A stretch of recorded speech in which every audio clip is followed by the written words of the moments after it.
নামাজরত অবস্থায় বাবাকে কুপিয়ে হত্যা করল পাষণ্ড ছেলে।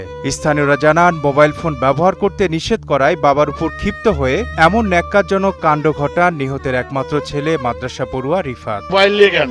মোবাইলটা কেড়ে নিয়েছে, নেওয়ার কারণে সে নামাজ পড়ছিল মাগরিবের, এই সময় ছেলে পেছপান্তি ভোজালি এবং দাদি কুপাইছে।